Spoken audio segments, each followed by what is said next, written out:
Commander Scott Bradley stood on the bridge of the Earth Defense Force ship Dauntless, staring at the strange object on the main screen. The coffee in his hand had gone cold. No one had moved or spoken for several minutes. "Run the scan again," he finally said, his voice steady despite the tension in the room. Lieutenant Kate Miller nodded and tapped at her console. "Same result, sir. The object is artificial, moving at sublight speed, and definitely not one of ours." Bradley placed his cup in the holder and straightened his uniform. After 15 years in the EDF, he had always wondered if this day would come. Humanity was not alone in the universe, and now they had proof. "Send the first contact package," he ordered, "and alert Earth Command. We just made history." The next 12 hours were a blur of activity. Earth's government scrambled to form a united response. The mysterious vessel slowed as it approached Mars orbit, finally coming to a stop. It was beautiful in a strange way. Smooth curves of a silver-blue metal that Earth scientists couldn't identify. When the aliens finally responded, they used perfect English. "Greetings, vessels of Earth. We are representatives of the Galactic Federation. We come in peace and with great curiosity."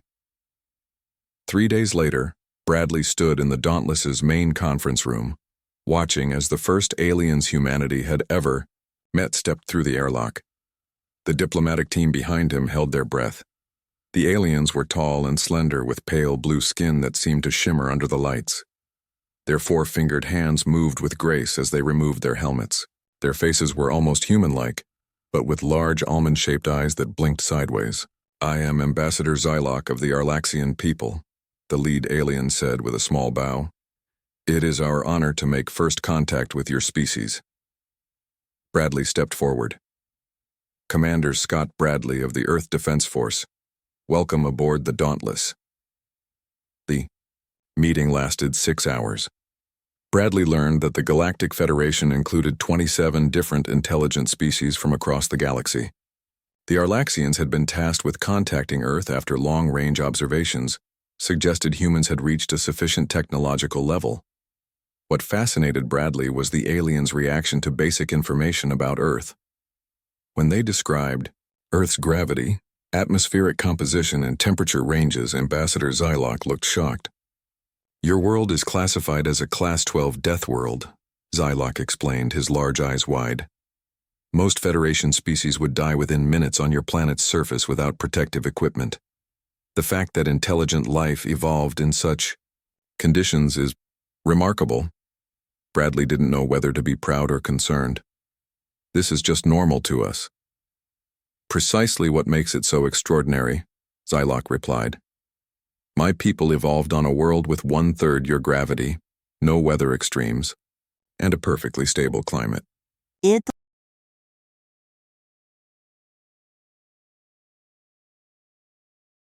ala ita at saan at area at baby adita ibarat is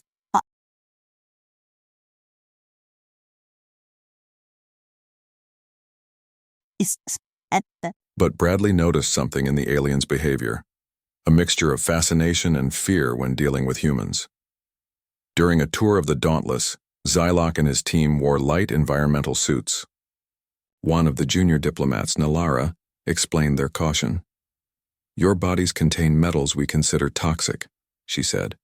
"Your strength is several times what we consider normal. You can survive radiation levels that would kill most Federation species." Many council members find these traits concerning. Bradley frowned. "We're just people trying to survive like anyone else." "That's what makes you unique," Nalara replied. "What you call just surviving would be impossible for most species." The conversations might have continued peacefully if not for what happened next.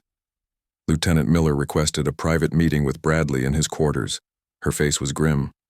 "Sir, I've been monitoring communications between the Arlaxian ship and other vessels outside our system," she said, handing him a data pad. "Not all Federation species are happy about finding us." Bradley scanned the decoded messages. "Who are the Variks?" "A powerful faction within the Federation. Their representative has been arguing that Earth should be contained, not welcomed." Miller pointed to a specific message. They're calling us unpredictable primitives and a biological hazard. Bradley felt a chill. Have you told the diplomatic team? Not yet. I wanted your authorization first. Before Bradley could respond, the ship's alert system blared. The voice of his first officer came through the speakers. Commander to the bridge immediately. 3 unknown vessels have entered the system. By the time Bradley reached the bridge, the situation had become clear. 3 warships, their designs different from the elegant Arlaxian vessel, had positioned themselves between Mars and Earth.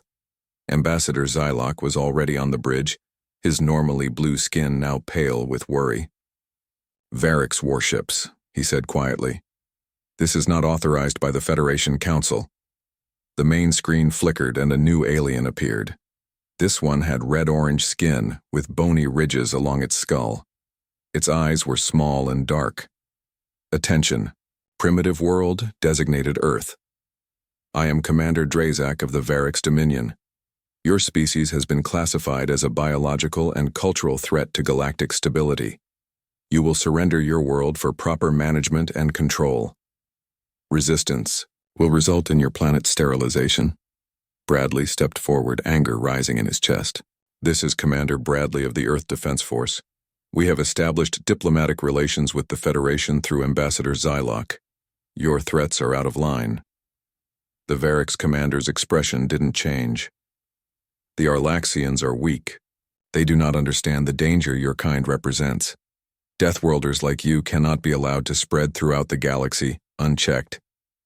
We have no interest in threatening anyone, Bradley insisted. Your very existence is a threat, Drazak replied. You have 48 Earth hours to prepare your surrender. After that, we will demonstrate our technological superiority. The screen went dark. Bradley turned to Zylock, whose hands were trembling. Can you contact your government? Get them to call off these Varix? Zylock nodded slowly. I will try, but the Varix have significant influence. Many in the Federation fear species from high-gravity worlds with your adaptations. Bradley looked around the bridge at his crew. All humans, all from Earth, all apparently terrifying to the wider galaxy, simply because they had evolved on a world that would kill most aliens. Send word to Earth Command, he ordered. All defense, units on high alert. And get me everything we have on Varix ships and technology. As the crew rushed to follow his orders, Bradley turned back to the screen showing the 3 alien warships. Humanity's first contact with alien life had just turned into humanity's first interstellar crisis. They had 48 hours to prepare for a war they never wanted. What the Varix didn't understand was that humans had been fighting and surviving against all odds for their entire history. If these aliens wanted to pick a fight with Deathworlders, they were about to learn why that was a terrible idea. The news of alien warships threatening Earth spread quickly. For the first time in history, all nations on Earth stood together against a common enemy. Old conflicts were put aside as humanity prepared for what might be their greatest challenge. Admiral William Blackwood was put in charge of Earth's defense. His office in Geneva became the center of a global military operation. Maps and screens covered the walls, showing the positions of every ship and weapon Earth could bring to bear. We have 36 hours left, Blackwood said to the room full of military leaders. What are we looking at? Commander Bradley's face appeared on the main screen. He was still aboard the Dauntless, keeping watch on the Varix ships. The Varix have 3 warships, each about twice the size of our largest vessel, Bradley reported. Ambassador Zylock has provided some information about their weapons, but he admits his knowledge is limited. Blackwood nodded grimly. And what do we know about these Varix? Why are they so hostile? A woman stepped forward from the back of the room. Olivia Martinez, Earth Diplomatic Corps. According to Zylock, the Varix evolved on a world with abundant resources and few natural threats. They never had to compete or adapt like we did. They've built their empire on strict control and order. And they see us as a threat to that order, Blackwood concluded. Martinez nodded. They don't understand us. They can't comprehend how we survive on a world they consider deadly. It scares them. In orbit, the Dauntless continued its tense standoff with the Varix fleet. Lieutenant Miller worked day and night to learn everything she could about the enemy ships. They're methodical, she told Bradley during a brief break. Every move they make follows exact patterns. Their ships maintain perfect formation at all times. Bradley looked thoughtful. They're not used to improvising, are they? I don't think so. Their communications are structured and formal. No variations, no slang, no jokes. That might be useful, Bradley said. On Earth, every available ship was being prepared for battle. The EDF Vanguard, a former cargo vessel hastily fitted with weapons, was assigned to Captain Frank Reynolds. His crew was a mix of military personnel and civilian volunteers. I won't lie to you, Reynolds told them as they prepared to launch. We're outmatched in terms of technology, but we have something these aliens don't understand: the will to survive against all odds. The 48-hour deadline approached. Ambassador Martinez continued negotiations with the Variks, trying to avoid conflict, but Commander Drazak remained unmoved. Your species is dangerous, he stated flatly. You evolved on a toxic world that should never have produced intelligent life. You are an anomaly that must be controlled. Martinez kept her composure. We only wish to live in peace. There is room in the galaxy for both our peoples. Peace is maintained through order, Drazak replied. Deathworlders bring chaos. This is not negotiable. When the deadline passed, Earth was as ready as it could be. Every ship was in position. Ground defenses were prepared. And in laboratories around the world, scientists led by Dr. Lisa Harmon worked frantically to understand the alien technology from the data Zilok had provided. Their shields operate on different principles than we expected, Dr. Harmon explained to Blackwood. They're designed to disperse energy weapons, but they might be vulnerable to kinetic impacts. Blackwood relayed this information to the fleet. Use physical projectiles when possible. Save energy weapons for when their shields are down. The Variks struck exactly on schedule. Their 3 warships moved in perfect unison, firing brilliant beams of energy at Earth's orbital defenses. 2 satellites were destroyed immediately, but the Variks had expected Earth to respond according to their tactical simulations. They didn't. Anticipate Captain Reynolds taking the Vanguard on a direct collision course with the lead Varik ship. Pull up at the last second, Reynolds ordered his pilot. Let's see how they handle something that isn't in their battle plans. The Vanguard charged forward, looking for all the world like a suicide run. The Varik ship fired desperately, scoring hits on the human vessel's hull. But Reynolds held course until the last possible moment before veering away, passing close, enough to the alien ship to disrupt its shield harmonics.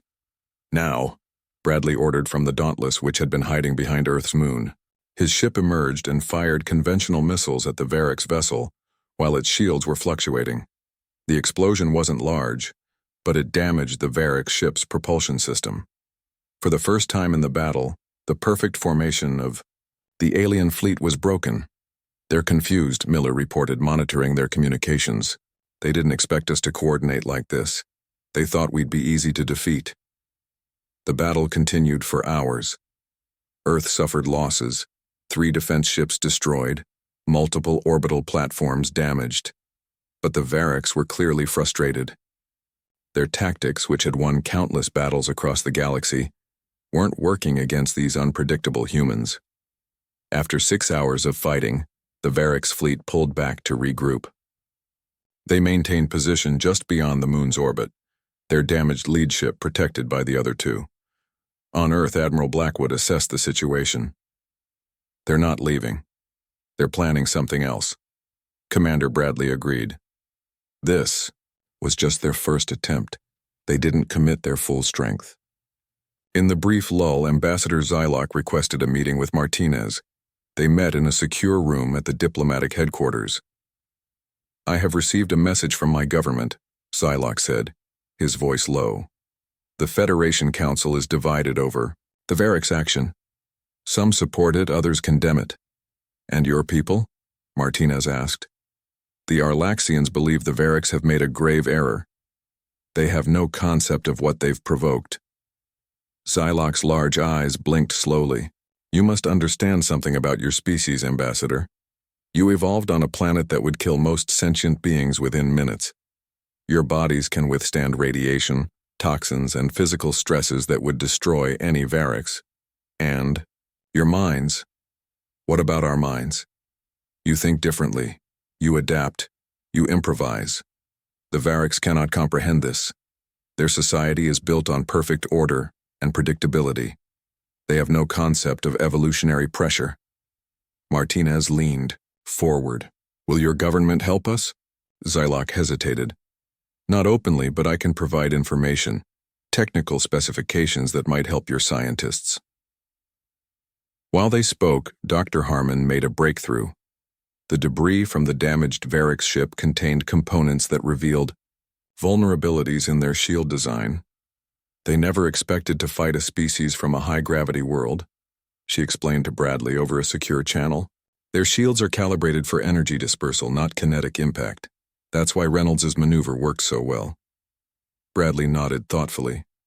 So we need to hit them hard with physical weapons. Exactly. And there's something else. Their hull material is incredibly strong but brittle under certain types of stress. Like someone who's never broken a bone. They don't know how to bend without breaking. As night fell over Geneva, Admiral Blackwood called his commanders together. They'll be back and in greater numbers. We need to be ready. The first battle had ended in a stalemate, not the easy victory the Variks had expected. Now Earth knew it could fight back. And the Variks were about to learn why picking a fight with Deathworlders was a terrible idea. 3 days passed. Earth used this time wisely. Every shipyard worked around the clock. Scientists studied the Variks' technology from battle debris. Soldiers trained for possible ground combat. No one knew what would come next, but everyone prepared for the worst. Commander Bradley couldn't sleep. He stood in the observation deck of the Dauntless looking at the stars. Lieutenant Miller found him there, a data pad in her hand.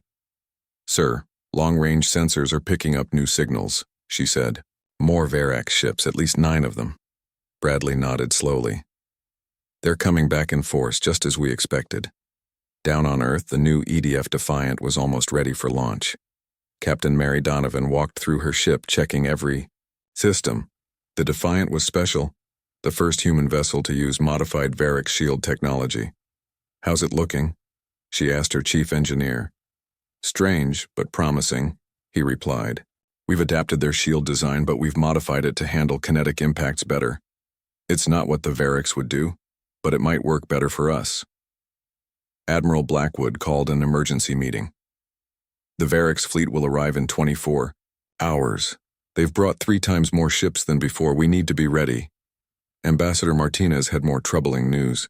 Our last communication with Commander Drazak suggests they plan to land ground forces this time. They want to occupy major cities. The room went quiet. Everyone knew what that meant. The war would no longer be limited to space. Let them come, said General Paul Harris of the Earth Army. Space might be their domain, but the ground is ours. The Variks fleet arrived exactly when predicted. 10 warships, including a massive command vessel, took position around Earth. Their formation was flawless, their movements perfectly coordinated. Commander Drazak appeared on communication channels worldwide. Your resistance was unexpected but futile. Surrender now, or we will demonstrate true power. Earth's response came not in words but in action.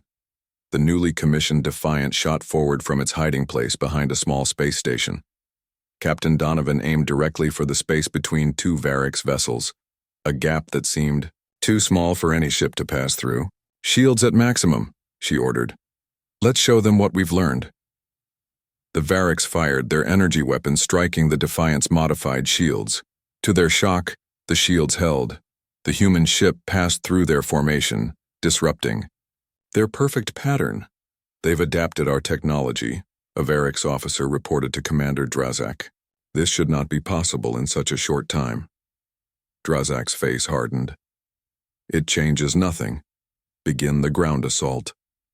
Variks landing craft descended toward Washington, D.C., Beijing, and Moscow simultaneously. They expected minimal resistance. From primitives armed with projectile weapons and basic explosives, what they found was very different. In Washington, D.C., Sergeant Joe Cooper and his Marines waited in the ruins of downtown buildings. They watched as 5 Variks ships landed in the National Mall. Alien soldiers emerged, moving slowly in heavy environmental suits. "They can barely walk in our gravity," Cooper observed through his binoculars. "And those suits must be uncomfortable." The Marines waited until the Variks formed their perfect lines before attacking. They didn't use the frontal assault the aliens expected. Instead, they struck from sewers, from damaged buildings, from places the Varik scanners couldn't penetrate. Clearly, the aliens were confused. Their battle plans relied on enemies following expected patterns. These humans appeared and disappeared, struck and retreated, never staying in one place long enough to be targeted effectively. In Beijing, Lieutenant Nancy Chen led her special forces through the underground metro tunnels. The Variks had landed in Tiananmen Square, their sensors sweeping for human defenders. "They're looking in the wrong places," Chen told her team. "They expect us to hide or to charge forward. They don't understand fighting in 3 dimensions." Soldiers emerged from unexpected locations, striking quickly before disappearing again. The Variks tried to adjust, but their heavy suits and unfamiliarity with Earth's gravity made them slow and clumsy. Back in orbit, the space battle continued. The human ships didn't try to match Variks' formations or tactics. Instead, they used the debris field from the previous battle, the moon's gravity, and even Earth's atmosphere, in ways the aliens had never seen before.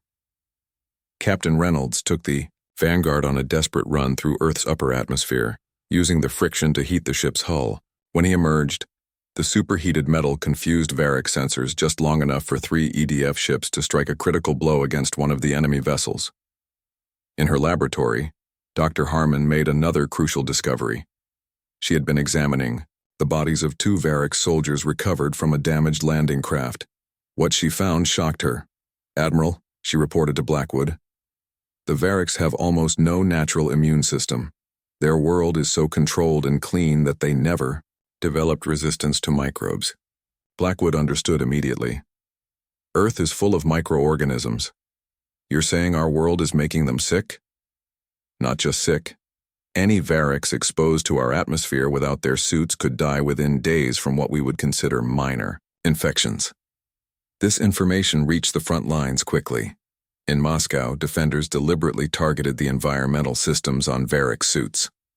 When the aliens' sealed environments were compromised, they panicked, retreating to their ships, rather than risk exposure. By the end of the first day of ground combat, the Variks had suffered severe losses in all 3 cities. Their carefully planned occupation had fallen apart in the face of human adaptability and the natural dangers of Earth itself. Commander Drazak couldn't understand the reports he was receiving. His ground forces were being defeated by primitives. His ships were being damaged by vessels that should have been easy to destroy. "How are they doing this?" he demanded of his science officer. "They have inferior technology and no battle doctrine. They don't fight like any species we've encountered," the science officer admitted. "They improvise. They take risks no rational being would consider. And they seem to thrive in chaotic conditions." On the Dauntless, Commander Bradley received an unexpected message from Ambassador Zylock. "The Federation Council is watching these events closely," the Arlaxian said. "Many are shocked by human resilience. The Variks expected to subdue your world in days. Instead, you have fought them to a standstill." Bradley allowed himself a small smile. "We're just getting started, Ambassador. Humans don't give up easily, especially when fighting for our home." As night fell over the battlefields of Earth, the Variks commanders gathered on their flagship to reassess their strategy. Nothing was going according to plan. These Deathworlders were proving why they had survived on a planet that should have killed them long ago.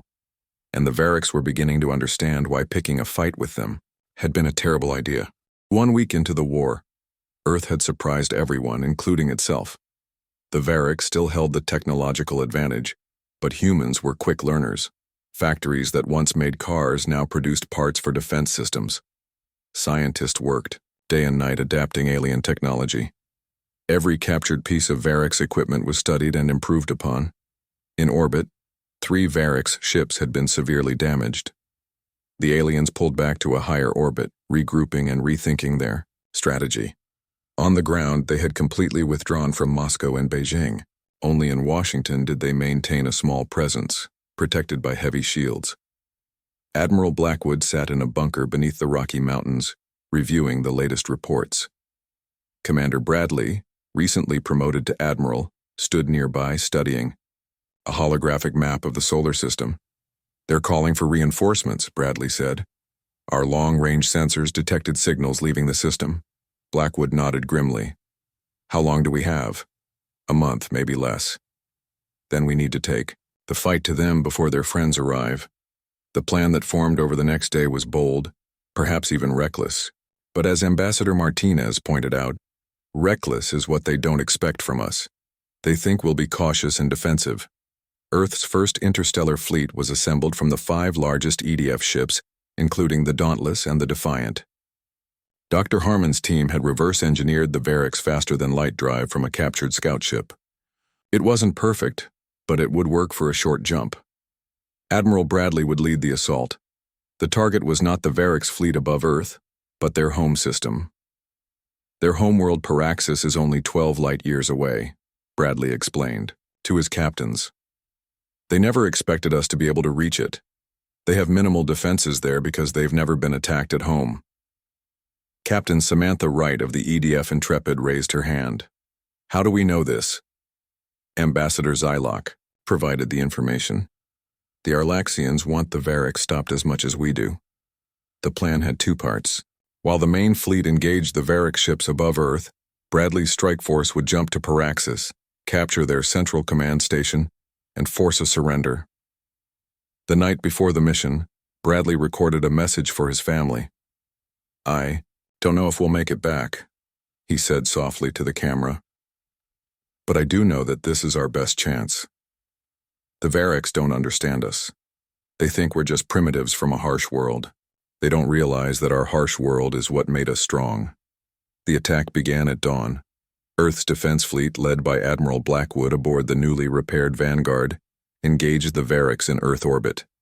While the aliens were distracted, Bradley's 5 ships slipped away from the moon and activated their experimental FTL drives. The jump was rough. Alarms blared throughout the Dauntless as the ship shuddered. Lieutenant Miller gripped her console tightly. "Drive stability at 60%, she reported, "but we're holding together." When they emerged from FTL, Paraxis lay before them. The planet was beautiful. Perfectly smooth continents, carefully controlled oceans, and gleaming cities visible even from orbit. It looked artificial, designed, rather than natural. And as Bradley had hoped, there were only 2 Varix patrol ships guarding the orbital command station. "They've never been attacked here," he said. "They have no concept of home defense." The Earth ships moved quickly, disabling the patrol vessels before they could send warnings. The command station was large, but lightly armed. Captain Wright's Intrepid moved alongside it, and she led the boarding party. What they found inside amazed them. The station was immaculate, every surface polished and perfect. The gravity was much lighter than Earth's, making the humans feel as if they could jump 10 feet high. The air was filtered and sterilized. "It's like a hospital," Wright told Bradley over the comm. "No dust, no dirt, nothing out of place." The Varix station crew surrendered quickly. They had no experience with combat on their own station. They stared at the humans in horror, especially when they realized the Earth soldiers needed only light masks to filter the air, not full environmental suits. "Your atmosphere is just slightly too rich in oxygen for us," Wright explained to the station commander. "Otherwise, it's quite comfortable." The commander couldn't comprehend this. "But the gravity, the air composition, the bacteria you carry, how can you function here?" "We're adaptable," Wright answered simply. With the command station under their control, Bradley opened a channel to Paraxis below.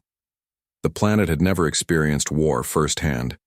Their cities had no defenses, their people no concept of invasion. On Earth, the battle took an unexpected turn. 2 more alien ships entered the system, but they weren't Varix. The sleek vessels of the Meldari and Zorans, other Federation species, took position between Earth and the Varix fleet. "This conflict must end," the Meldari captain announced, "on all frequencies." The Federation Council has voted to recognize Earth's right to self-defense. The Varric's action was not authorized. Commander Drazak was furious. These primitives attacked our homeworld. They have violated our central command station. After you invaded their planet, the Zoran captain replied, a planet you knew was classified as a death world. You provoked a species that evolved under constant survival pressure. The Council finds your strategic assessment was deeply flawed. Back at Paraxis, Bradley received the news with relief. He hadn't wanted to attack a civilian population. Now he had a stronger position for negotiations. He opened a channel to the Varric's planetary government. This is Admiral Bradley of Earth. Your forces attacked our world without provocation. We have captured your command station and could strike at your planet, but we choose not to. We want peace, not conquest. The Varric's High Council was stunned. Their strategic simulations had given them a 99.8% chance of victory against Earth. They had never considered that a pre-FTL civilization could reverse engineer their technology so quickly and bring the fight to their doorstep. How did you adapt so fast? The Varric's Prime Minister asked. How did you learn our technology, overcome our advantages? Bradley thought of Earth, its storms and earthquakes, its deserts and tundras, its long history of struggle and survival. Where you see obstacles, we see challenges, he explained. Where you see barriers, we see problems to solve. Your people evolved in perfect conditions. Mine evolved by overcoming imperfect ones. The Varric's fleet above Earth received orders to stand down. The first interstellar war humanity had ever fought was coming to an end. Not with Earth's defeat, as the Varric's had planned, but with a hard-won respect for the creatures from a world so harsh it had been labeled a death world. As his ship prepared for the return journey, Bradley looked at Paraxis one more time. Its perfect cities and carefully controlled environment had produced a species that couldn't comprehend adaptation and improvisation. They had never needed those skills on their perfect world. They picked a fight with the wrong planet, Lieutenant, Miller said, standing beside him. Bradley nodded. They certainly did. 3 months after the conflict ended, representatives from Earth and the Galactic Federation gathered aboard the neutral Arlaxian diplomatic vessel Harmony.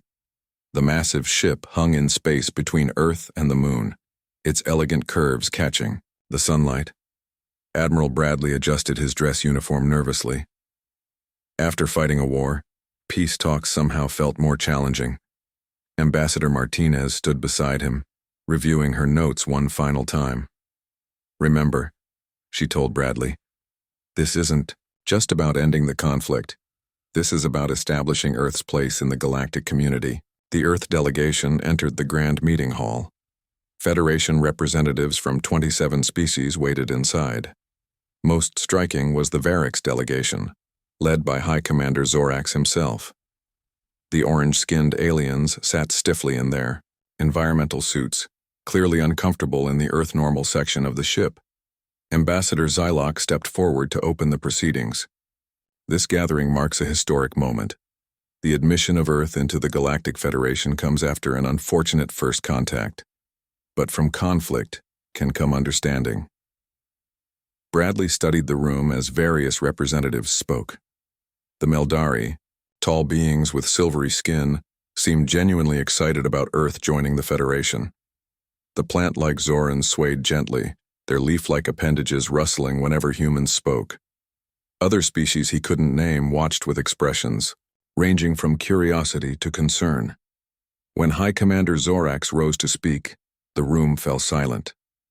The Varric's Dominion acknowledges its error in judgment regarding Earth, he said, each word seemingly painful to admit.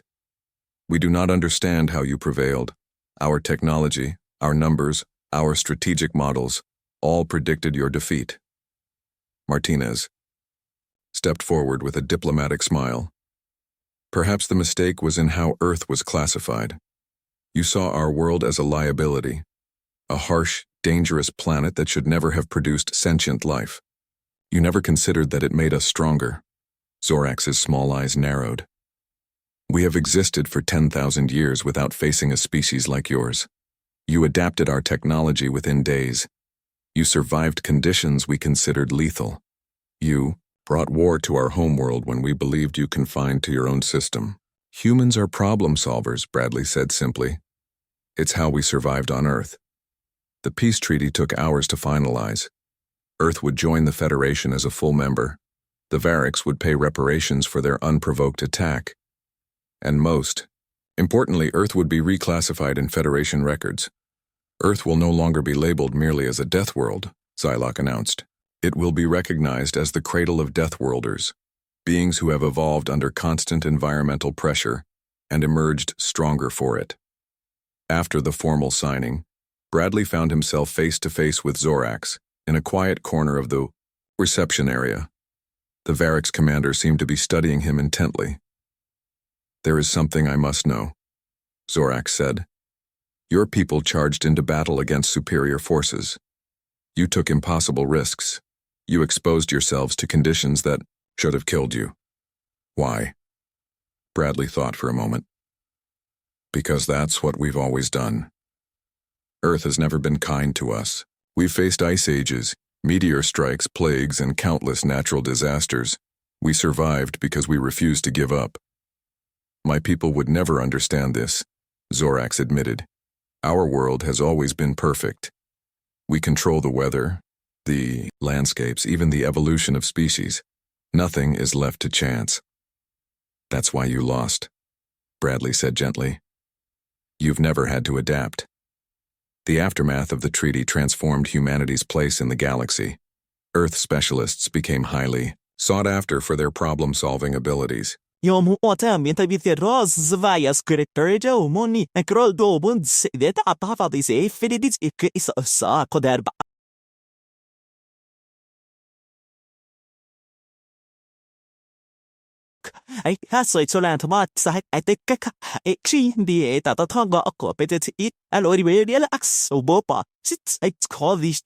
Earth's evolutionary history with newfound respect.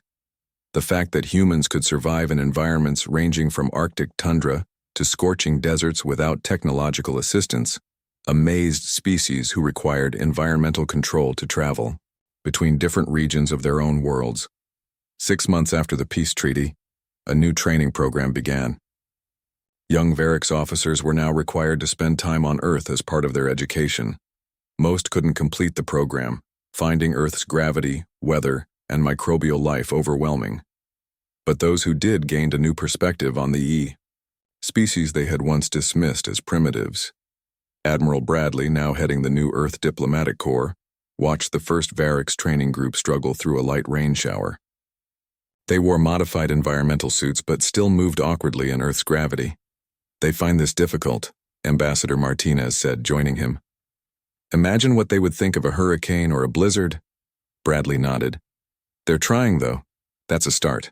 On the observation deck of the newly built diplomatic center in Geneva, Bradley met with Lieutenant Miller, now Captain Miller, who had served with him throughout the conflict.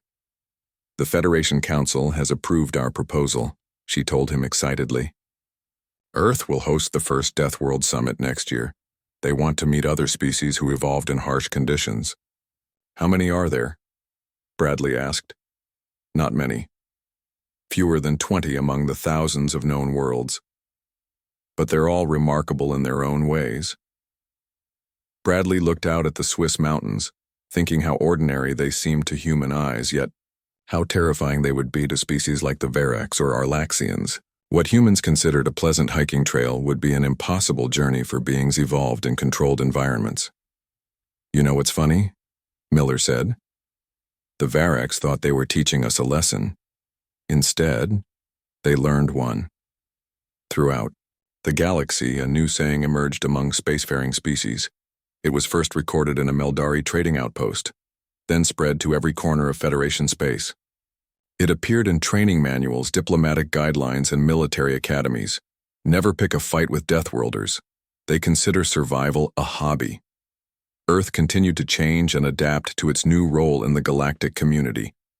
New technologies improved life for billions. First Contact, despite its rough beginning, had opened the stars to humanity.